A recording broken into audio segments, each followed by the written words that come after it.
So this video is about one of the most common fitness mistakes I see even the most advanced athletes make.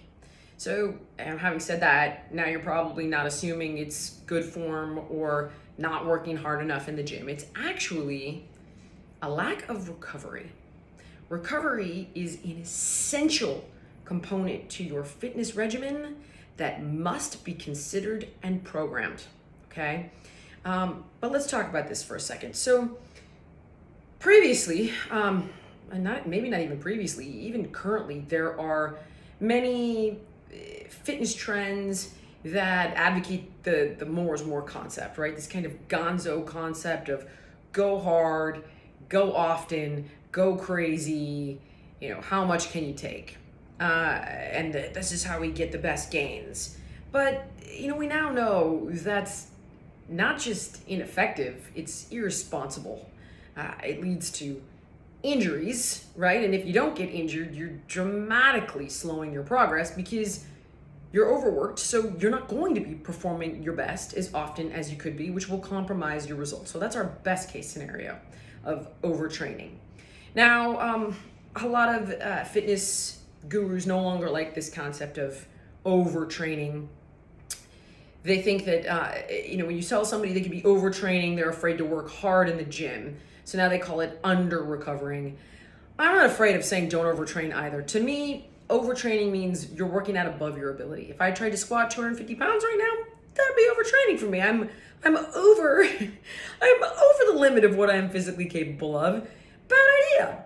But we're gonna put that aside, okay? I just don't want you thinking like, well, I can't overtrain as long as I'm under recovering. Yes, you can. You can work too hard and you can get injured in the gym. That has nothing to do with recovery. You just did something you weren't ready to do and you got hurt. So in my mind, I will call that overtraining, and it is a real thing, but it's a separate thing to the concept of under recovery. So I want you to think of exercise as the builder, right?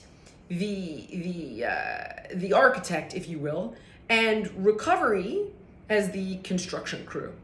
So when we exercise, we're literally just stressing the hell out of your body. We're working the hell out of it.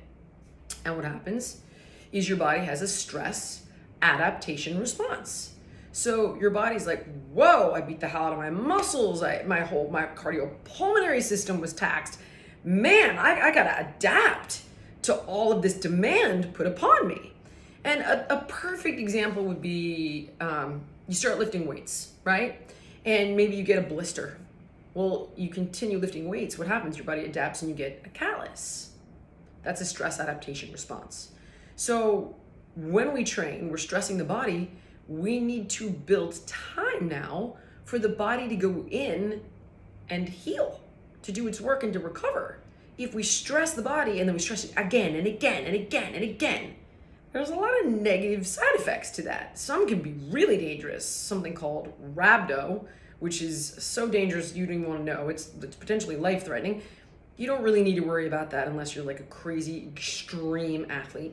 But my point is it can get pretty serious. It can cause stress fractures, muscle strains, all kinds of injuries, along with, our best case scenario is it just really slows down your progress in the gym because you're just overworked and fatigued.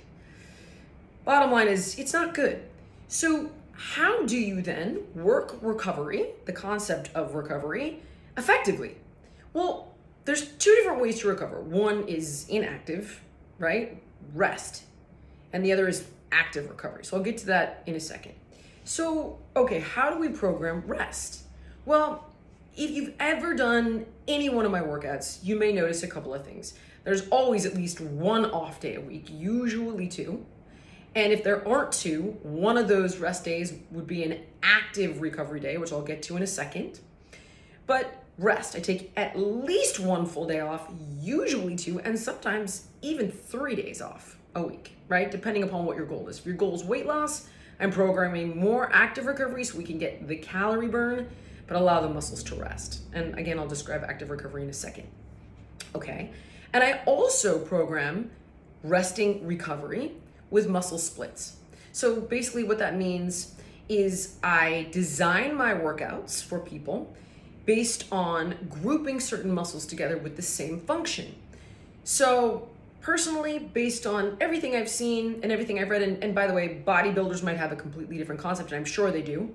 So I want you to think of trainers in the way you would think of doctors, right? That we're sort of like subspecialists. So if you had a heart condition, you wouldn't see a foot doctor, you wouldn't go see a podiatrist, right? If you wanted to put on 10 pounds of muscle, I mean, I'm still a trainer, but I'm not going to be the best at it. I would be like, okay, but I don't study it, I don't obsess on it, I don't live for it.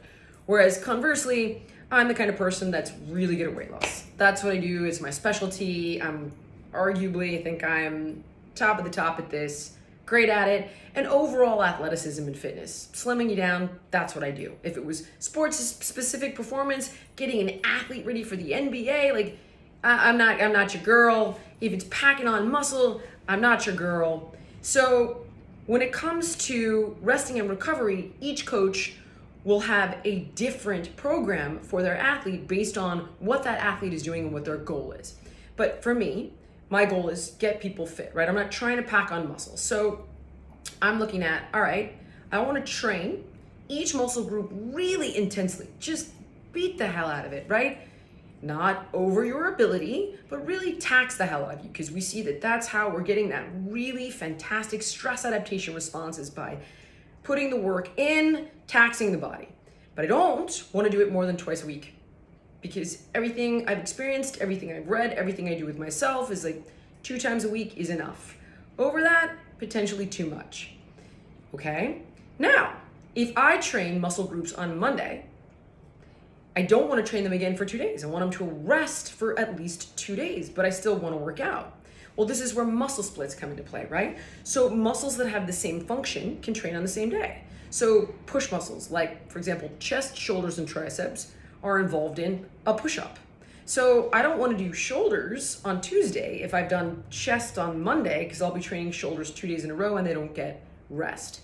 So for me, the way I like to program my rest is at least 1 day, preferably 2 off a week, unless you're trying to lose weight quickly, and then you can do active recovery. And then muscle splits. So I do muscles based into groups: chest, shoulders, triceps, quads. You will get some crossover with abs and glutes. I do those on Monday and Thursday, okay? And then I program pull muscles, back, biceps, hamstrings. Again, there's a little crossover on, let's say, Tuesday, Friday. And then you've got Wednesday, Saturday, Sunday for active recovery or flat out rest, okay? So that is how I program my resting component of recovery. Then you have active recovery. So what would active recovery be? This is where you're literally engaging in healing the body.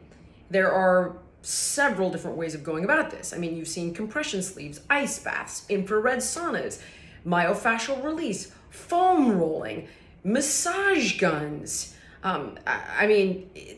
There's kind of the standard way to approach it, but there's also stretching and light activity. So what is the goal? Initially, to keep inflammation down right after a tough workout, because you don't want to get an over-inflammatory response.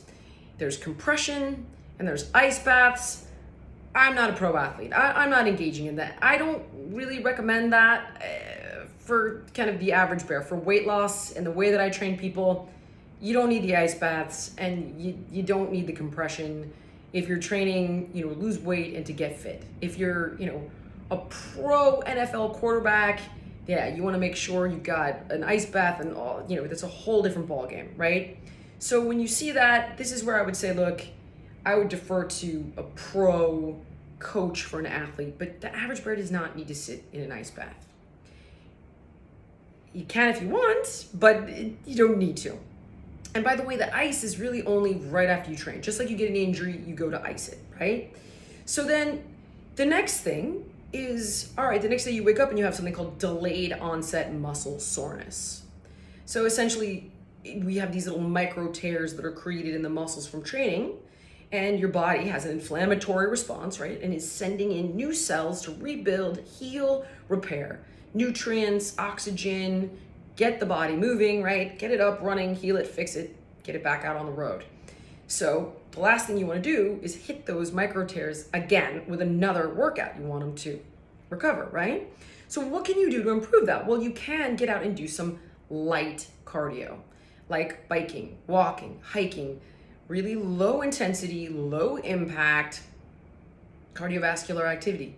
It gets the circulation going, it gets all the bodily fluids moving, it heats up the body from the inside, not the outside in, although infrared saunas have been shown to be helpful. And if you're trying to lose weight, then you can get that calorie burn while letting the muscles rest. So that's active recovery, okay? Tai Chi is also great. Some restorative yoga is another great way to get the body moving. And of course, don't forget about rest and sleep, but that goes into the rest part of your recovery. And again, as I mentioned, you can do foam rolling, right? You can do massage guns. You can do actual massage. And the idea is to essentially help support the muscles and get those little mitochondria on your cell, get them revved up and healing. It's a bit of a longer conversation, but I don't really want to get into the hardcore science of it and overwhelm you. The reality is, on your off days, foam roll, massage is great, light, non-intense, light activity, fantastic. Yoga, restorative, Tai Chi, get the body moving, help with the circulation. And other than that, if you're training 2 times a week with 2 days of rest in between training sessions, at least 1, preferably 2 days off, and you're focusing on getting some of that active recovery in, right? You're gonna be in great shape. This is the ideal way to help your body heal and recover and perform at its best. And when it's performing at its best, you're gonna get the best results.